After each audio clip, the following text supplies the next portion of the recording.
اللہ فرماتے ہیں یضل بہ کثیرا ویہدی بہ کثیرا، اسی قرآن کے ذریعے بہت سارے لوگوں کو ہم ہدایت دیتے ہیں اور اسی قرآن کے ذریعے بہت سارے لوگوں کو ہم گمراہ بھی کر دیتے ہیں۔ گویا قرآن پاک کی آیات سامنے آ کر بھی بے شمار لوگ ہدایت تو ان کو ملتی ہے، اور بے شمار لوگ وہ ہیں جن کے سامنے قرآن آتا ہے، قرآن پڑھتے ہیں، اس کے باوجود گمراہ ہو جاتے ہیں۔ ایسا ہے، یاد رکھیں، ہر دور کے اندر ہر باطل، ہر گمراہ طبقہ، ہر فتنہ قرآن پاک کی آیات کا سہارا لیتا ہے۔ انہیں معلوم ہے کہ ہم اپنے ذہن سے کوئی بات کہیں گے مارکیٹ میں چلنے والی نہیں ہے، ہم قرآن کا لیبل لگا کر کوئی بات پیش کریں تو اس کو یہ سودا بہت جلد بکنے والا ہے۔ آج جیسے کتنے گمراہ لوگ ہیں، ہر موقع پر اپنا کوئی بھی آپ کا خیال ہو، اپنے خیال کو آیات کا لبادہ اڑا کر کے پیش کر دیا، یہ دین اسلام ہے، اور یہ وہ چیز آج تک مسلمانوں میں کوئی نہیں سمجھ پایا۔ آج میں پیدا ہوا ہوں جو شریعت کو بیان کرتا ہے، ایسے بہت سے یوٹیوبرز موجود ہیں۔ اللہ فرماتے ہیں ایسا نہیں ہے۔ یضل بہ کثیرا، اصل یہ ہے کہ قرآن پاک کی آیات سامنے آتی ہیں، بے شمار لوگوں کی ہدایت کا ذریعہ بنتی ہیں، اور ویہدی بہ کثیرا، بے شمار وہ ہیں جو اسی کے ذریعے گمراہ بھی ہو جاتے ہیں۔ لیکن اب ضابطہ کیا ہے؟ کون لوگ وہ ہیں جو قرآن کی وجہ سے بھی گمراہ ہو جاتے ہیں قرآن سامنے آنے کے باوجود؟ اصل بات یہ ہے وما یضل بہ الا الفاسقین، ہاں اصل میں گمراہ تو ہو فاسق لوگ ہی ہوتے ہیں۔ فاسق کسے کہتے ہیں؟ فسق کے معنی اصل میں ہے عربی کے اندر کھجور کا اپنی گٹھلی سے باہر آ جانا۔ کھجور جو ہے اس کے اوپر اللہ پاک نے اس کی جو پیکنگ ہوتی ہے قدرتی، اس اپنے خوشے کے اندر ہوتا ہے، جب یہ پکتا ہے تیار ہوتا ہے تو باہر آتا ہے، گویا اپنی باؤنڈری کو کراس کرتا ہے۔ تو شریعت میں اسی لفظ کو فاسق کے لیے استعمال کیا گیا۔ فاسق اس کو کہتے ہیں کہ شریعت نے حرام کاموں کی ایک باؤنڈری، ایک حدود قائم کر دی ہے، یہ حلال ہے، یہ حرام ہے، یہ جائز ہے، ناجائز ہے، یہ دین ہے، بے دینی ہے۔ اب ایک بندے کو پابند کر دیا، اس سے باہر نہیں جانا۔ اب جب جو بندہ نافرمانی کرتا ہے، زنا کرتا ہے، چوری کرتا ہے، ہر طرح کے گناہ کرتا ہے، گویا شریعت کے حد سے آگے بڑھتا ہے، تو اب اس نے حدود کو کراس کیا تو اس کو فاسق کہہ دیا گیا۔ اس مزاج کے اور اس عمل اور کردار کے جو لوگ ہوتے ہیں ان کو فاسق کہا جاتا ہے، اور فرمایا یہی دراصل قرآن پاک کے سامنے آنے کے باوجود بھی گمراہ ہو جاتے ہیں۔ اب یہ کون لوگ ہیں فاسقین؟ ان کی تفصیل بیان فرمائی۔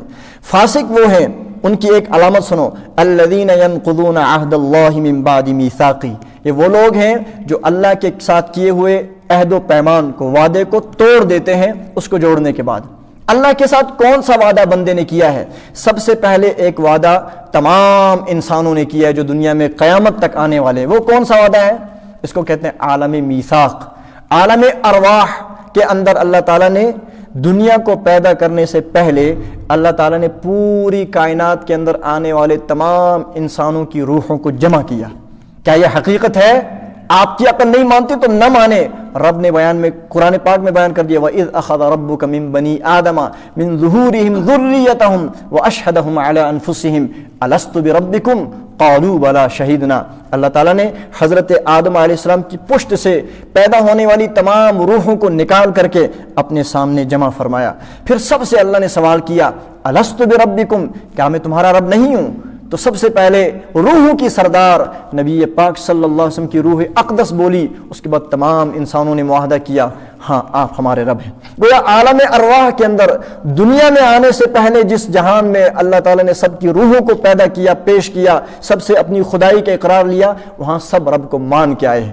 یہی وہ وجہ ہے کہ دنیا میں پیدا ہونے والا ہر بچہ کل مولود یولد علی الفطرہ، حدیث پاک میں آیا کہ ہر پیدا ہونے والا بچہ فطرت اسلام پر پیدا ہوتا ہے، اصل میں اس کے ضمیر میں اسلام اور ایمان ہے، اگر اس کو اس کی وہ فضا ملے، وہ ماحول ملے، فَأَبَوَاهُ يُهَوِّدَانِهِ أَوْ يُنَصِّرَانِهِ أَوْ يُمَجِّسَانِهِ، پھر آدمی اگر کافر ماحول میں ہوتا ہے، اس کے جذبے، اس کے خمیر، اس کے دل میں ایمان کی رمق موجود تھی، لیکن پھر جیسے ماحول میں وہ پیدا ہوتا ہے، اس ماحول کے اثر کے نتیجے میں وہ آخرکار اسی راستے پہ چل پڑتا ہے۔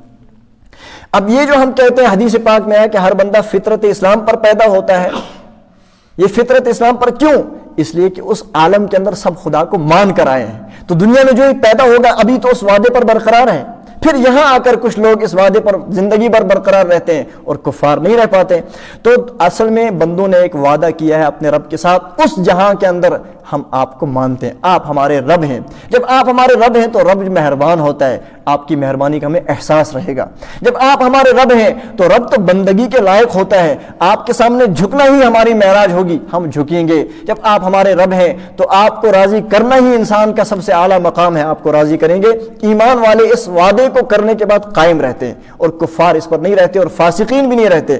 اللہ فرماتے ہیں یہ وہ وعدہ ہے جو بندوں نے اپنے رب کے ساتھ ایک جہاں کے اندر کیا ہوا ہے، پھر دنیا میں آئے تو فاسقین جو ہے وہ اس وعدے کو توڑ دیتے ہیں۔ الذین ینقضون عہد اللہ من بعد میثاقہ، وہ لوگ جو توڑ دیتے ہیں اس وعدے کو جو اللہ کے ساتھ کیا ہوا ہے۔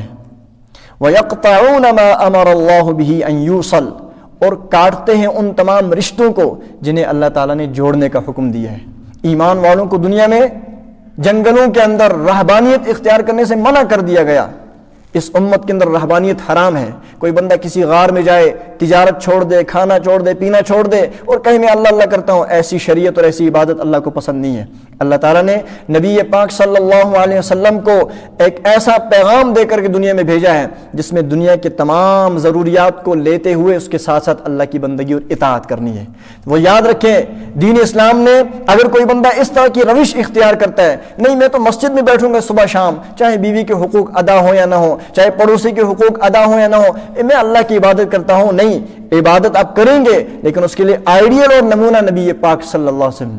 یاد کریں وہ مشہور روایت، 3 صحابہ کرام ایک موقع پر ازواج مطہرات کے پاس آئے، نبی کی بیویوں کے پاس آئے۔ کیوں؟ جاء ثلاثۃ رہط الی ازواج النبی صلی اللہ علیہ وسلم یسألون عن عبادتہ، کہ 3 آدمی آئے اور نبی پاک صلی اللہ علیہ وسلم کی بندگی اور عبادت کے بارے میں آپ کی بیویوں سے پوچھا۔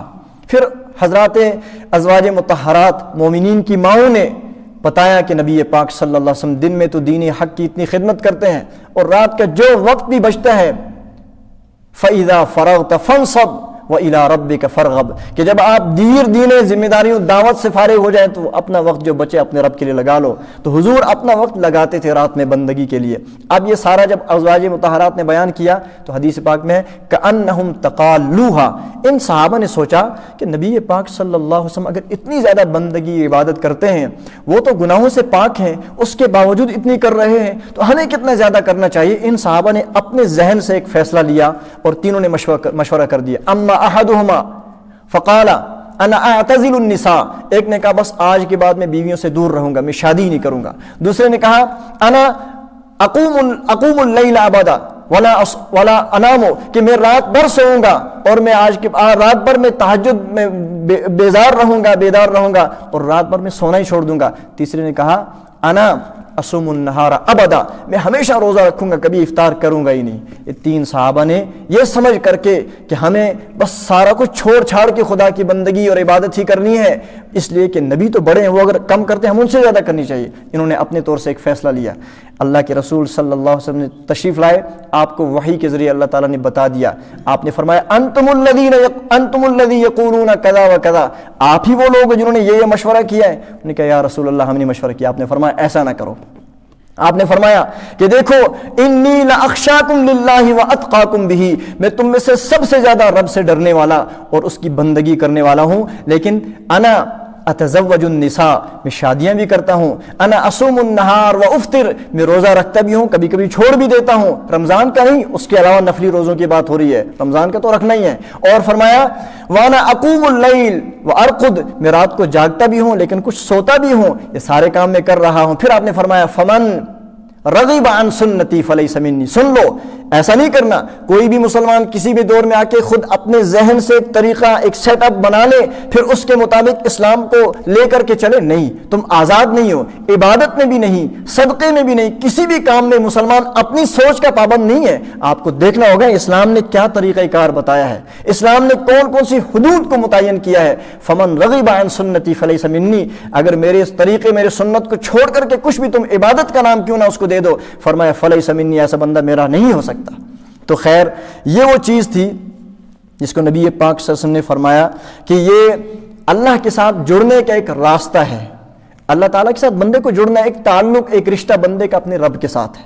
ایمان والے اس کو بھی جوڑتے ہیں۔ اور پھر ایک تعلق اور رشتہ بندے کا اللہ کے علاوہ اس کے بندوں کے ساتھ ہے، ماں باپ کے ساتھ ایک رشتہ ہے، بیوی بچوں کے ساتھ ایک رشتہ ہے، پڑوسی کے ساتھ ایک رشتہ ہے، رشتہ دار کے ساتھ ایک رشتہ ہے، خاص طور پہ خونی رشتوں کا شریعت میں بہت زیادہ تقدس ہے۔ یہ ساری جو اللہ تعالیٰ نے ایک نظام بیان کیا ہے، بتایا ہے، اس سب کا پابند رہ کر کے مومن کو زندگی گزارنی ہے۔ اب اس کے اندر رہ کر کے آپ کو اپنی نمازوں کی بھی پابندی کرنی ہے، آپ کو اپنی تجارت اور اپنی معیشت اکانومی کا بھی سوچنا ہے، اور پھر اس کے ساتھ ساتھ آپ نے ان تمام مقدس رشتوں اور تعلقات کا بھی پاس رکھنا ہے۔ مومن آزاد نہیں ہے۔ اصل بات یہ ہے کہ کفار کو کہہ دیا وہ جنت الکافر، دنیا کفار کی جنت ہے، اس معنی میں جنت ہے کہ انہوں نے اپنے آپ کو رب کے دین سے آزاد کر دیا۔ اب وہ جو طریقہ ایجاد کریں، جیسے رہیں، تو فی الحال تو ان کو ڈھیل ہے، لیکن دنیا سجن المؤمن، دنیا مومن کے لیے قید خانہ ہے۔ کیسی قید ہے؟ ایسی قید نہیں کہ زنجیریں جکڑی ہوئی ہوں، قید ایسی ہے کہ اس نے ایمان قبول کرنے کے بعد اپنی سوچ کو، اپنی فکر کو، اپنے عمل کو، اپنی ساری چیزوں کو رب کے دین کا غلام بنا دیا ہے، اقرار کر لیا کہ اب میں بس آپ کے دین کا پابند رہوں گا۔ لہٰذا اب مومن ہر چیز میں جکڑا ہوا ہے، تو اب ایمان والا وہ اللہ کے ساتھ کیے ہوئے وعدے اور رشتے کا بھی خیال رکھتا ہے، اس کو بھی جوڑتا ہے، اور بندوں کے ساتھ جو رشتے اللہ پاک نے بیان کیے ان کو بھی جوڑتا ہے۔